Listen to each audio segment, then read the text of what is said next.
오늘 설교 제목은 이 곤고한 자가 부르짖음에입니다. 이 곤고한 자가 부르짖음에. 저는 시편을 참 특별한 성경으로 생각합니다. 제가 고등학생 때 아주 힘들었던 때가 있었습니다. 그때 어떤 목사님이 시편을 계속 반복해서 읽으라고 저에게 권면하셨습니다. 그래서 순종하는 마음으로 시편을 읽고 또 읽었습니다. 그랬더니 정말 특별한 은혜가 있더라고요. 제 마음을 위로해 주시고 만져주시는 주님의 손길을 경험할 수 있었습니다. 그래서 저는 그 이후로도 다른 사람들에게 시편 읽기를 권했습니다. 특히 마음이 힘들고 어려운 사람들에게는 더 그랬던 것 같습니다. 우리 큐티책 묵상 에세이도 보니까 조성욱 목사님이 저와 비슷한 경험을 하셨는지 시편 묵상의 유익에 대해서 말씀하시더라고요. 이런 내용입니다. 누구에게나 인생의 굴곡이 있겠지만 내가 살아온 인생도 결코 쉽지 않았다. 어릴 때 소아마비에 걸린 것을 시작으로 대학 진학에도 실패했고 가정 경제가 무너지고 동생을 일찍 하늘나라로 떠나보내야 했다. 이러한 고난이 해석되지 않고 고독함에 몸부림칠 때 시편 말씀을 읽었다. 시편을 읽고 기도하는 동안 모든 어려움은 어느새 아련한 기억처럼 멀어지고 내 시선은 하나님 영광이 태양처럼 다시 떠오르는 곳을 향했다. 큰 어려움을 이겨냈던 때를 돌이켜보면 내 상황에 대해 불평하지 않게 된 것이 주요했다. 시편을 읽으면서 하나님만을 신뢰하지 못했던 것을 회개하고 하나님이 여전히 함께 하심에 감사했다. 그러면 하나님 사랑이 너무 크게 느껴져서 내가 이런 큰 은혜와 복을 받아도 괜찮을까 싶은 마음이 들었다. 시편은 하나님이 주신 큰 복이다. 신앙 선배들이 광야 같은 인생길을 걸어가며 어려움을 만날 때마다 그것을 극복한 이야기가 차곡차곡 쌓인 보물창고다. 저는 이분의 말씀에 정말 공감이 되었습니다. 저는 실력이 없어서 이런 식으로는 표현을 잘 못하겠지만 무슨 말인지는 이해가 확 되더라고요. 저는 우리 보듬이들도 이런 시편의 큰 은혜를 경험할 수 있었으면 좋겠습니다. 여러분이 시편 묵상을 하시게 되면 또 꾸준히 또 많이 반복해서 시편을 묵상하시다 보면 분명히 놀라운 은혜를 경험하시리라 확신합니다. 오늘은 시편 34편을 함께 묵상하고자 하는데요. 이 시편 34편 제목을 보면, 그러니까 성경책 열어서 그 시편 34편 앞에 있는 그 제목을 보면, 시편은 이제 제목이 있는 그런 시들이 있거든요. 근데 이 34편은 이렇게 되어 있습니다. 다윗이 아비멜렉 앞에서 미친 채 하다가 쫓겨나서 지은 시, 이렇게 되어 있어요. 사무엘상 21장을 보면 다윗이 죽음의 위협 앞에서 겨우 벗어나게 된 이야기가 나오는데요. 한 번은 다윗이 자기를 죽이려고 하는 그 사울 왕을 피해서 옆에 나라로 망명을 갑니다. 블레셋으로. 하필 블레셋 하면, 다윗과 블레셋 하면 여러분 뭐가 생각나십니까? 이 이전에 다윗이 소년 때 블레셋과 이스라엘이 전쟁을 할 때 다윗이 소년의 몸으로 나가서 블레셋의 최고의 장군인 골리앗을 물리쳤죠. 그런데 이제 나중에 하필 망명을 해도 그 블레셋으로 망명을 간 거예요. 그러니까 예를 들어서 지금 우리로 치면 정치 탄압을 이제 우리나라에서 받는데 북한으로 망명을 간 거예요. 자, 그런데 일단 받아줬어요. 당시만 해도 다윗은 소문난 장군이었습니다. 블레셋까지도 소문이 다 났습니다. 이 블레셋 입장에서는 다윗이 어떤 사람이죠? 받아주긴 받아줬지만 자기들이 존경하고 정말 위대한 영웅이었던 그 블레셋 장군을 죽인 장군이 바로 다윗이었죠. 또 더 중요한 것은 이 다윗이 사람들한테 인기도 많고 그러니까 이 좀 위협이 될 수 있는 인물이었습니다. 사실 사울 왕도 그런 것 때문에 이렇게 다윗을 없애려고 한 것이죠. 근데 블레셋 입장에서도 그냥 참 살려두자니 이 위험이 많은 이제 그런 인물이 다윗이었던 것이죠. 그래서 신하들이 망명을 받아주긴 했지만 신하들이 이제 왕 아비멜렉 앞에 가서 이 다윗을 죽여야 한다고 건의를 합니다. 이 사실을 다윗이 알게 된 거예요. 그래서 다윗은 한 가지 묘수를 생각해내는데요. 미친 척 하는 거였습니다. 지금 나를 위협으로 느끼고 나를 죽이려고 하니까 내가 정말 맛이 간 사람처럼 보여야겠다. 정신이 헷가닥한 것으로 보여서 더 이상 사람들이 나를 경계하지 않도록 해야겠다. 이렇게 생각을 한 거예요. 그래서 침을 질질 흘리고 벽을 박박 긁고 이런 막 미친 행동을 한 거예요. 그러니까 아비멜렉과 신하들이 보고 아이고 저거 완전 다윗이 맛이 갔네. 아니 그렇게 용감하고 똑똑한 다윗이 완전히 맛이 갔구만. 저 침 흘리는 거 봐. 저 수염에 다 묻었어. 쟤 왜 저렇게 벽을 긁고 난리야. 막 야, 다윗도 끝났어. 이제 이렇게 생각을 한 것이죠. 거기는 모든 사람들이 다 속았습니다. 그런 것을 보면 연기를 정말 잘한 것 같아요. 그래서 다윗은 그 죽음의 위협을 벗어날 수 있게 됩니다. 야, 그런데 우리가 여기서 잠깐 아이고 다윗이 잘 살았네, 위기를 넘어갔네 이렇게만 생각할 것이 아니라 좀 더 생각을 해보자는 것이지요. 뭐냐면 그렇게 목숨은 건졌지만 그 당시에 다윗의 심정이 어땠을까? 그 주변 사람들의 반응만 우리가 생각했지만 주변 사람들의 반응이 아니라 다윗의 심정이 어땠을지를 한번 생각해 보자는 거예요. 자기 목숨 하나 유지하려고 온갖 미친 짓을 다 한 거 아닙니까? 쉬운 행동이었을까요? 쉽지 않지요. 물론 너무 큰 위협이 되니까 그렇게라도 했겠지만 여러분 그 마음이 어땠을까요? 목숨을 건졌다고 해서 마냥 기분이 좋았을까요? 저는 아니라고 생각합니다. 진짜 수치스러웠을 거예요. 내가 이렇게까지 해야 되나 하는 그런 자괴감도 들었을 것 같습니다. 그런데 그런 다윗의 심정이 고스란히 담긴 글이 바로 이 시편 34편입니다. 6절에도 보시면 이 공고한 자가 부르짖음에 이렇게 자신을 공고한 자라고 표현하는 것을 볼 수 있습니다. 여기 공고한 자는 가난한 자들, 고통당하는 자들, 겸손한 자들 뭐 이런 뜻이 있어요. 그리고 우리나라 표준 세번역과 공동 번역에서는 보면 이 비천한 사람들로 이렇게 표현을 하고 있더라고요. 비천하고 정말 비참한 거죠. 비참한 거예요. 목숨 구걸하려고 인생의 가장 밑바닥을 경험한 그런 상태, 그러한 다윗의 비통한 심정을 우리가 엿볼 수가 있습니다. 여러분 우리 인생에서도 종종 이런 순간들을, 이렇게 비참하고 공고한 상황들을 만나게 되지 않습니까? 다윗만 이런 경험을 하는 것은 아니죠. 우리 모든 사람들은 또 하나님의 자녀라고 해도 다 똑같아요. 하나님의 자녀들이라 해도 이런 경험을 안 하게 될까요? 이렇게 비참한 경험을 안 하게 될까요? 그렇지 않습니다. 이 세상에 살다 보면 아무리 하나님의 자녀라고 해도 정말 바닥까지 추락할 때가 있고요. 마음이 무너지는 그런 때가 있기 마련입니다. 그래서 오늘 본문은 지금 막 정말 비참하고 공고한 상태에 있는 사람들이 읽게 되면 그만큼 더 다가오고 은혜가 되는 그런 말씀이라고 할 수 있습니다.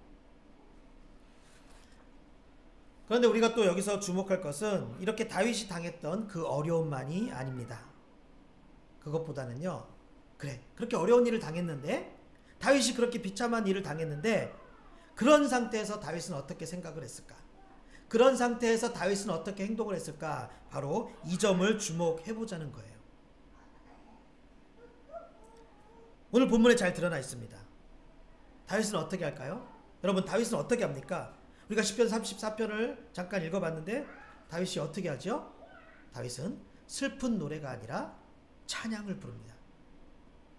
그래서 1절, 내가 여호와를 항상 송축하며 내 입술로 항상 주를 찬양하리이다. 이렇게 시작부터 찬양을 하고 있어요.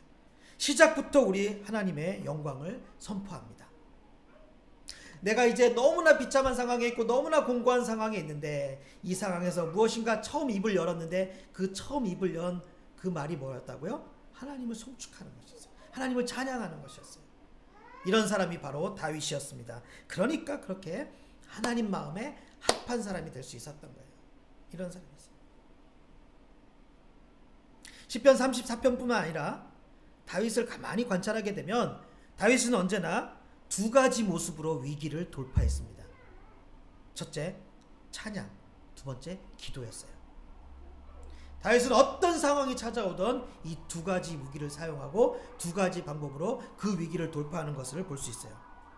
다윗은 상황이 좋을 때만 찬양하지 않았습니다. 힘들고 지치고 어려울 때, 정말 죽음이 코앞에까지 다가오는 그런 위기의 순간에도 언제나 하나님을 찬양했습니다. 그리고 기도했어요. 4절 말씀 보니까 내가 여호와께 간구하매 내게 응답하시고 내 모든 두려움에서 나를 건지셨도다.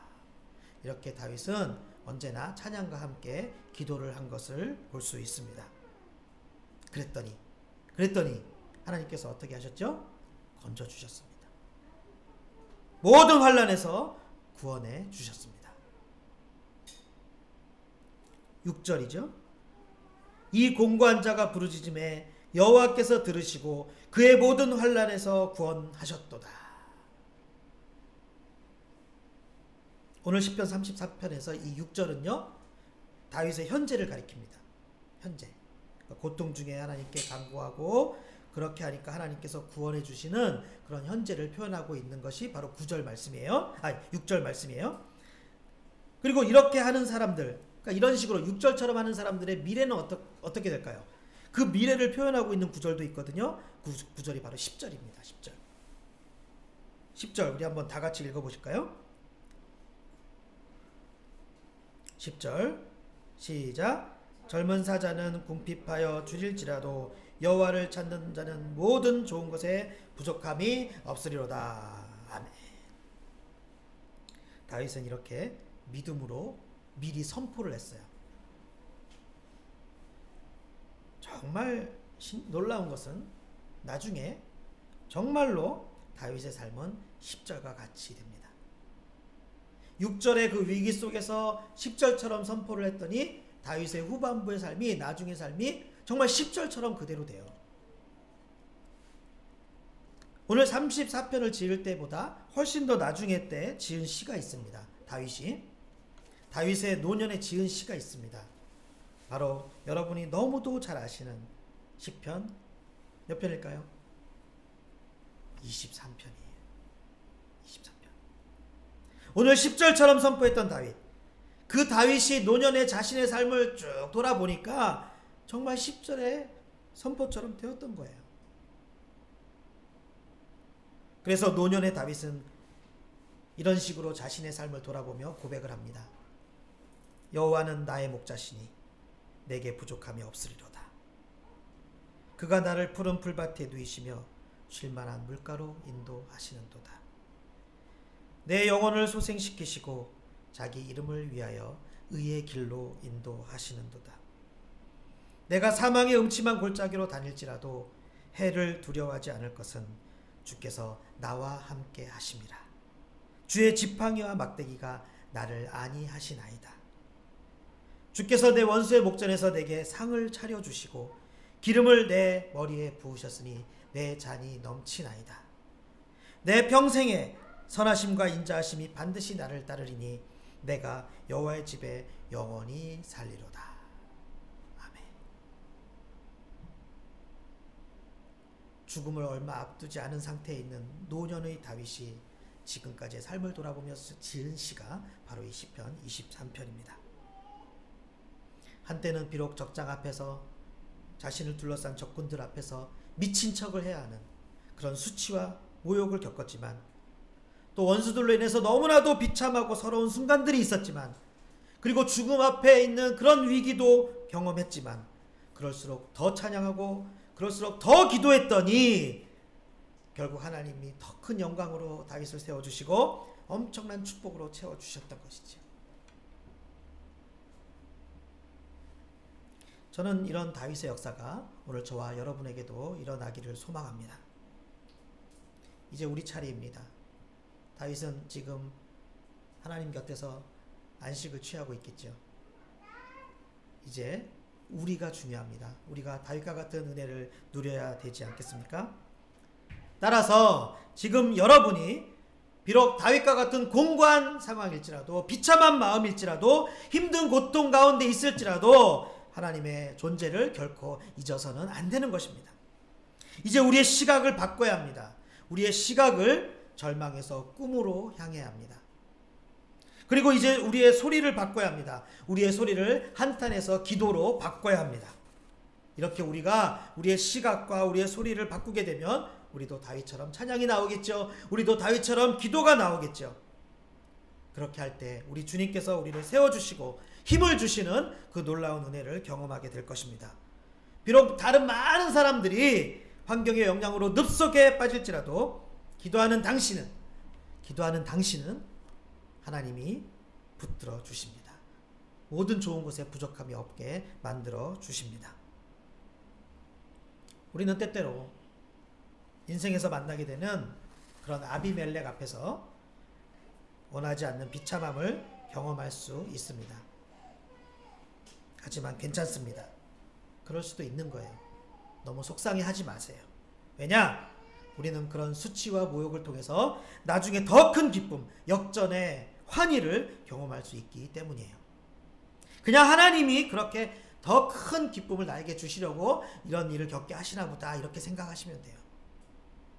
어떻게 내가 이런 수치를 당할 수 있지? 어떻게 내가 이런 모욕을 당할 수 있지? 내가 이렇게 공부할 수가 있지? 이렇게 너무 한탄하지 마시고, 나중에 하나님이 더 큰 기쁨을 주시려고, 나에게 더 큰 환희를 주시려고 이런 어려움을 허락하시나 보다, 이렇게 생각하시면 돼요. 또 때때로 우리의 멘탈이 무너지고 멍해질 때도 있습니다. 그러나 어떤 상황 속에서도 주님의 인도하심은 흔들리지 않는다는 사실을 잊지 마십시오. 언제나 주님이 나를 붙잡고 계신다는 사실만 잊지 마세요. 또 주님이 언제나 나에게 귀 기울이시고 그렇게 나를 지켜보고 계심을 잊지 마십시오. 그러면 돼요. 그리고 늘 정신 바짝 차리고, 그럴 때일수록 막 너무 혼란이 오고 너무 어렵고 힘들고 마음이 아파도 정신 바짝 차리고 내 입술을 열어야 합니다. 어떻게 열어야 돼요? 원망과 탄식으로요? 아니에요. 비명으로요? 아니에요. 찬양으로, 그리고 기도로 그렇게 내 입술을 열어야 합니다. 그리하면 그 공고한 상황도 곧 끝나게 되는 것입니다. 이런 하나님의 능력을 우리가 모두 맛볼 수 있어야 합니다. 저는 우리 보드미들 가운데 오늘 본문처럼 아름다운 시편의 고백들이 많이 넘쳐나기를 소망합니다. 이제 여러분의 시편을 써보셨으면 좋겠습니다. 아프고 괴롭고 두렵고 공고한 그런 상황 속에서도 오히려 주님을 송축하고 우리 주님께 간구하는, 우리가 그런 행위를 함으로써 정말 피할 바위 되시고 큰 능력 되시는 우리 주님을 분명하게 경험하는 그런 우리 모두가 될 수 있기를 예수님의 이름으로 축원합니다.